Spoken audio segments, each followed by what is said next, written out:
the energy it's go, go, go, and you hear that a lot about New York. And yeah, indeed, my life has been go, go, go since I moved here. But I think it's propelled me to realize my potential, both socially and professionally, because when I was younger, I was a little bit more shy. I was always ambitious, but I was shy. And you can't be shy in New York. You'll get eaten alive if you're shy in New York. So hey, I'm Kylie Conover, and I live and work as a digital product manager here in New York City in the beautiful Flatiron district. And welcome to my one bedroom.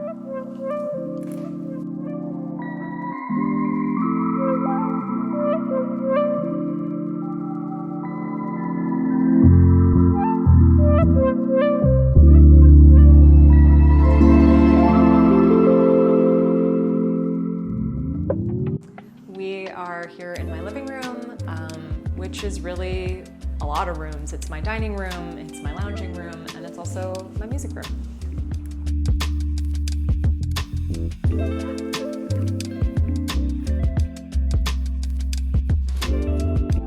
So I don't spend enough time here, but this is my happy place. I sing and I pretend to play piano so that I can have something to sing on top of, but I've always had a keyboard since I moved out of my childhood home where I had a nice piano. And I found this piece here on Etsy actually, and they did a custom fit for my keyboard because I love having a keyboard here, but I didn't want to have something look like a piece of hardware. So I love this, and you can flip it up and then I can play it really easily and then hide it away, and it feels like it's a nice piece of furniture instead of a piece of hardware. And the mic over there, I keep it out there to remind myself to record every once in a while. It doesn't happen as much as I'd like it to, but every once in a while I put something together. And really, it's my way, it's my creative outlet, it's my stress outlet, and something that I think I'll be able to keep with me forever.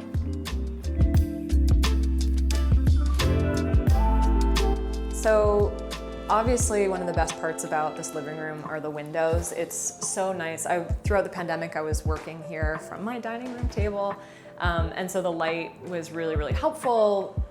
Made sure that I knew when I should stop working and when I should start working in the morning. So lights here, it's also really great for my plants. I've got a lot of them. I'm actually not that great of a plant mom, but somehow they're all still alive.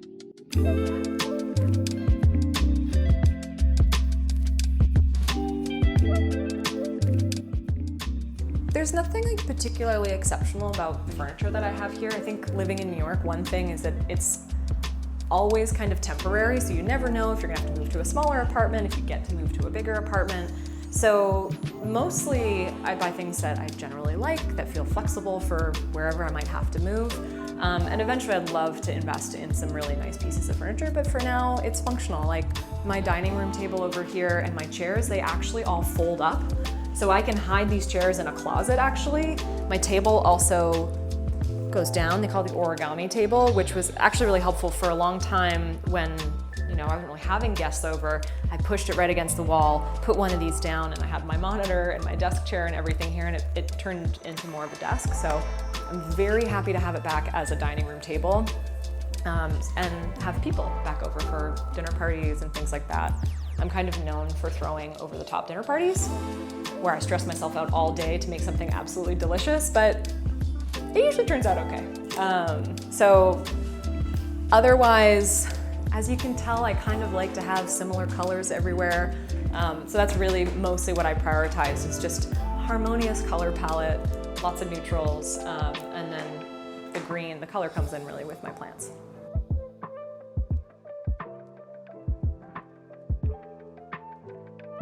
So I've got a couple things in here that I love, and the first one is this bear. So my last name is Conover, which means everybody in my family has some sort of bear paraphernalia somewhere. So my dad got me this for Christmas last year, actually. It's a bronze thing. It's actually quite heavy. And it's just a nice reminder of my family. I don't actually have any pictures up of my family anywhere. They are very important to me, but I never grew up with a lot of pictures on the wall, so I have this to remind me of my family. They all live back in Canada, so I'm really here, literally on an island by myself. And I'm sure I'll get more one day, more bear paraphernalia. My dad's got it all over his place. And then speaking of conibears, so my dad's dad, my grandfather, loved to tinker around in his workshop. So this little candle holder is actually something that he made that I have held on to. It's traveled with me many apartments, and a nice reminder of him. He passed away when I was in the 11th grade, so it's been a while, but every once in a while I'll find something, either it's at the cabin or at my dad's place or here, that he made himself with his bare hands, and I always think that that's pretty cool.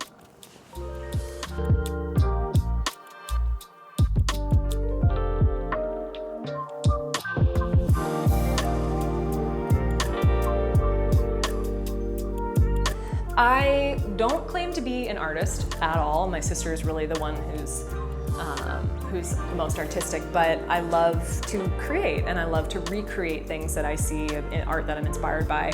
But I don't have that many skills. So what I've done for the art that I have here is really just textures and thinking about this. And this one up here took on like 3 different iterations because, like I said, I'm not very good, but I think the end result's pretty nice, and it kind of goes with the rest of my apartment, which is very minimalist. Not a lot of color, of course, but it's kind of nice to have something that you've created up on the walls, and also more cost effective.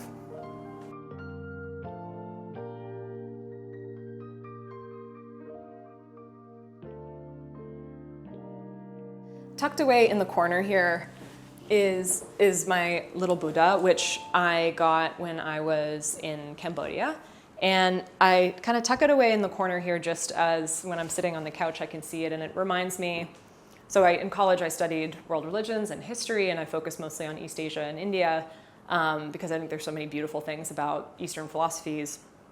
And the idea of, being kind to all sentient beings really resonated with me, and I myself am not really religious, but I respect all cultures, and I think religion is a really beautiful thing, really beautiful moral compass. And Buddhism to me is a really beautiful one because it really teaches you to be compassionate for all people, no matter what.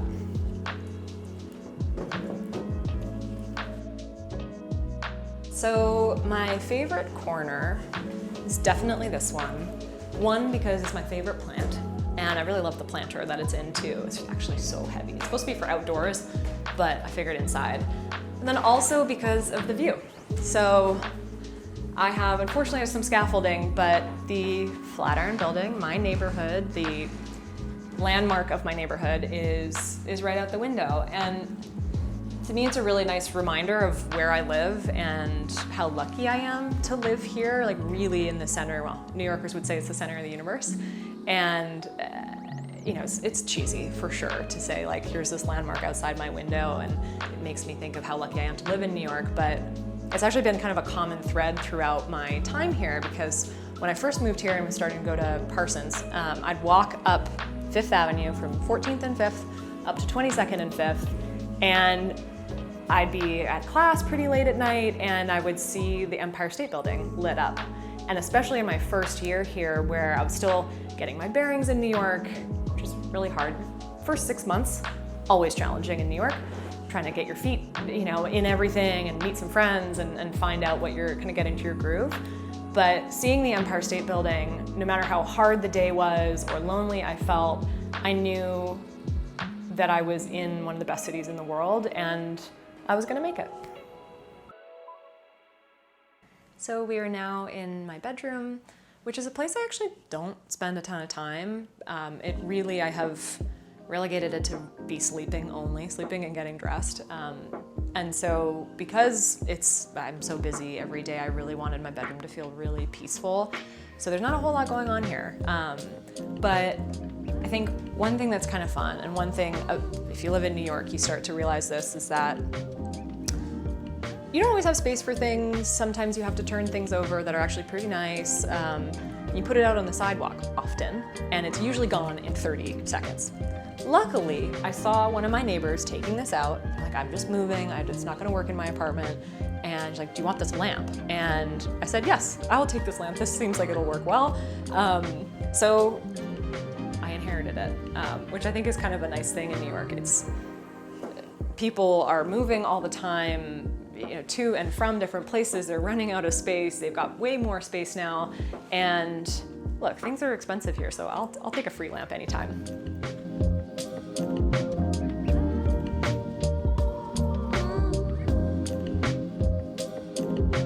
And then otherwise, I've got this, I don't actually call it trifold something painting that I did. It's really the first one that I decided to do for my apartment, and most people don't know what it actually is until you see it, and then you can't unsee it. So maybe I won't tell you what it is, and you can try to figure it out, and you can try to figure out what I named her. But I just wanted to keep things nice and neutral in here, a little pop of color with my eucalyptus and pink plants. Plants aren't gonna live in this one.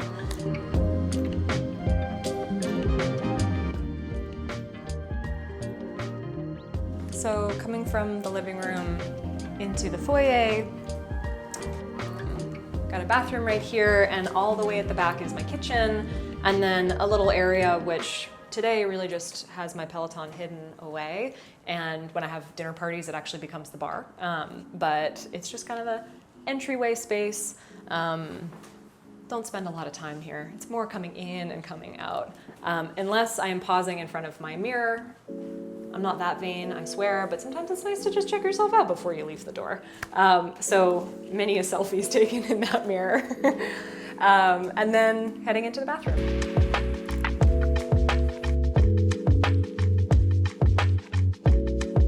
So we're in the bathroom now, and if you have ever been to New York or live in New York, you know that bathrooms are notoriously small. This one's actually not too bad. I can actually turn around in it, which you can't say for most bathrooms in New York. But I've got a couple little things like knickknacks in here that I actually really like, and one of them is this sage, which I actually don't burn very often at all, but a friend of mine several years ago gave it to me when I moved into a new apartment, not this one, and she's a little hippy dippy and wanted to purify the space, and so I keep it here, and it reminds me of her all the time.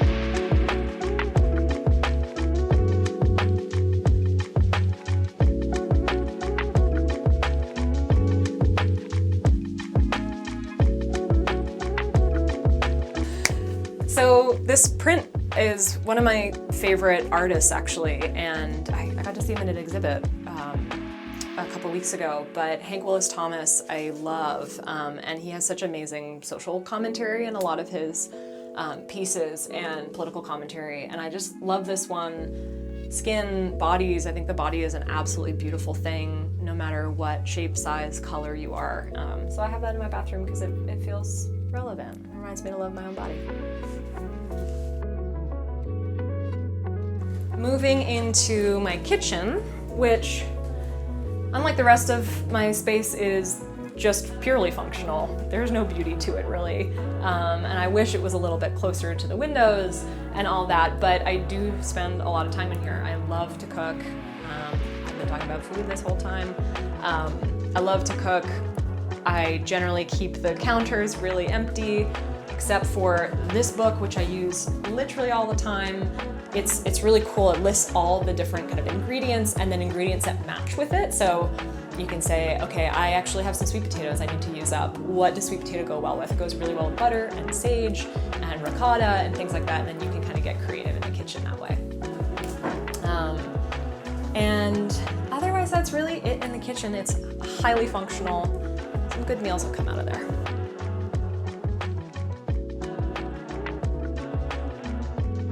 So the only piece of artwork that I have in here is this little magnet. And I don't really like to have magnets and stickers on things, but this one I will always have, and I've had it since college. One of my best friends from college went to Hong Kong and came back, and that was the token that he brought back with me, a #1 girlfriend. I hope that's actually what it says.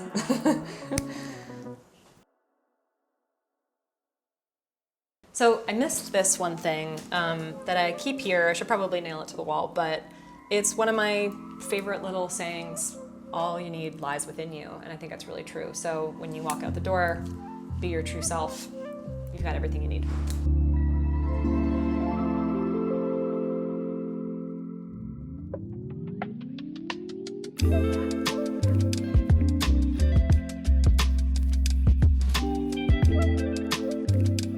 So that was my home tour. This is what it's like living in Flatiron, and thanks for coming over.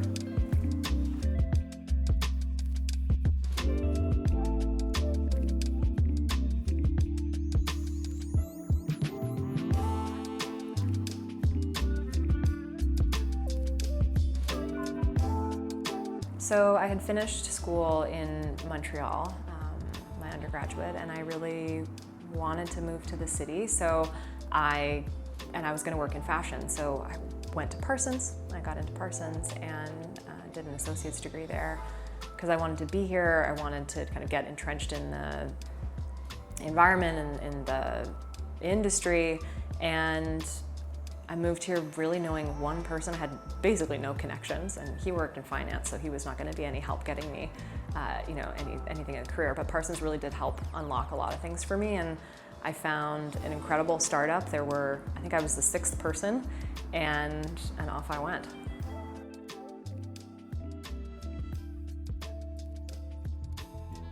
My first day, it was New Year's Eve, and I had just landed on a red eye. I think I landed around 6 a.m.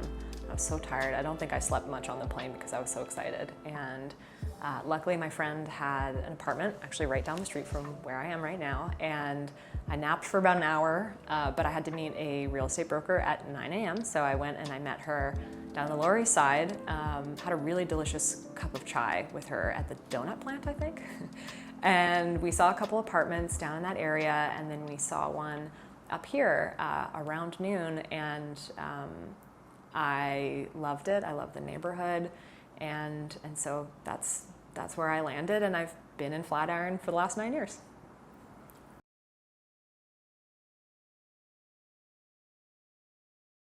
I like living in New York City primarily for the energy. I mean, anywhere you go, and it could be different energies, but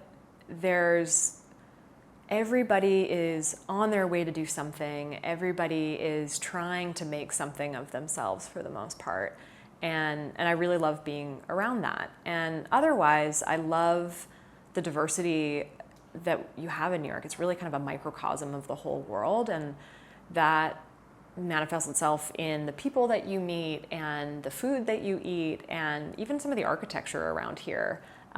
The art that you can see, like I love the Whitney. I just think it's a beautiful contemporary museum, and I love being on the West Side Highway. That's another place that I go to relax and clear my head. Being near water has always been a place that I can clear my head, and yes, it's the Hudson. I would never swim in it, but it's still nice to be along there. And talking about energies there, you have people running there at any parts of the day, and it's so nice to see people just active and getting out there and doing something nice for themselves.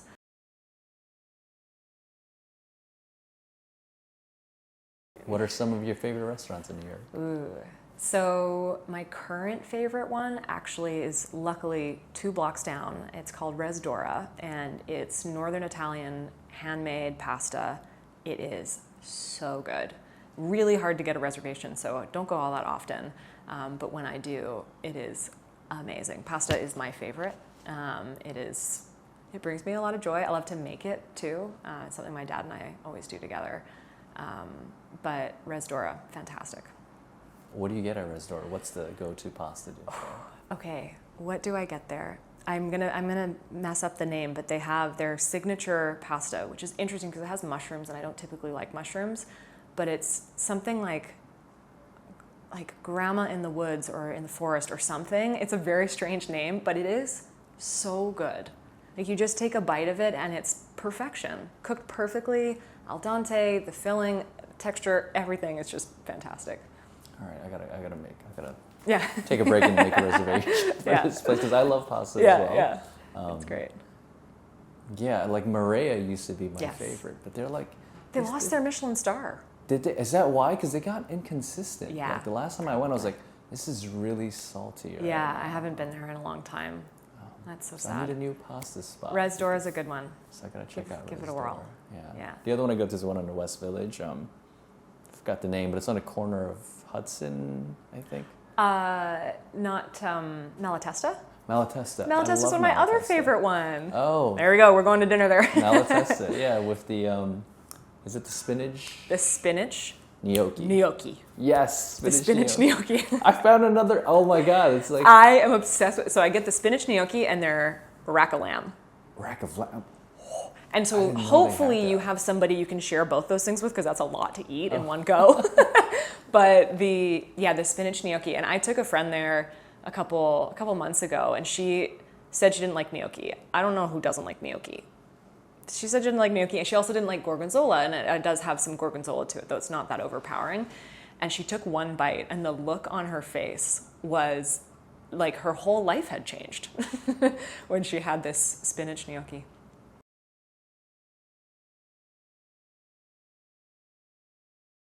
So I got a great deal on this apartment. So I spend about $34.75 on this apartment. And then fitness-wise, it's probably, I just added something on, so that's why I'm trying to do the math. But I spend about $400 a month on fitness, and honestly, it's the best investment. And then restaurant-wise, I probably allocate another $400.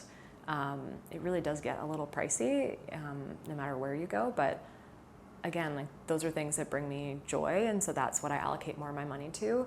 I put about $250 away each month for a travel fund, so that when I decide that I want to go somewhere, I just dip into that and actually don't have to change my day-to-day spending at all because I just have that ready to go. And I'm putting a little less now because I've built up my whole emergency fund, which is what most financial advisors will tell you to do, build up 3 to 6 months of your finances so that you could live. If you lost your job, you could live for 6 months exactly how you're living today.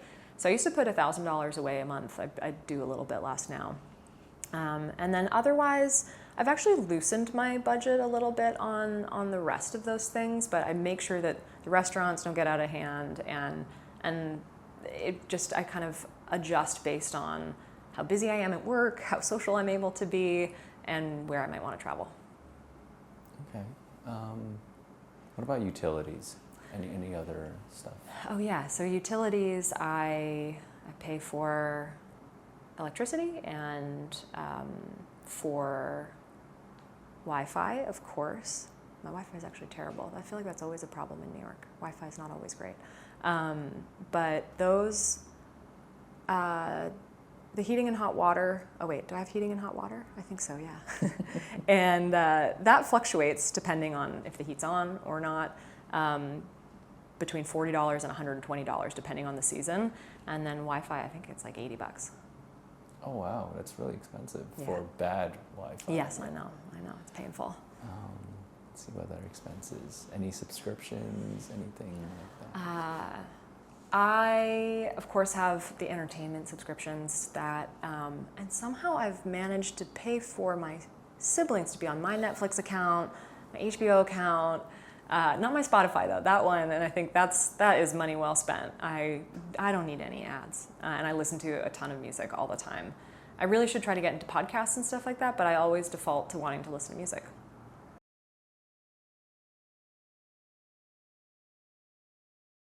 Yeah, so I worked with a financial advisor for about a year, and it was really, really helpful because they gave kind of this framework for how to save or really how to basically organize your money in such a way that allows you to live the life that you want. And so it's not meant to be constraining in any way. It's really supposed to actually empower you to be able to spend the money on what you want to spend your money on. So they do something at the beginning called getting financially naked, which is actually, it's really embarrassing when you start to realize what you are actually spending money on. So the whole idea is that you break down your whole budget and your spending, and then really understand where you're putting your money. For me, I was spending way too much on Ubers, and I probably up to $400 a month, which is just crazy. And once I knew that and had that awareness, I was able to cut it down to about $30, $40 a month, and did things like took the subway more or took a city bike, risked my life on a city bike.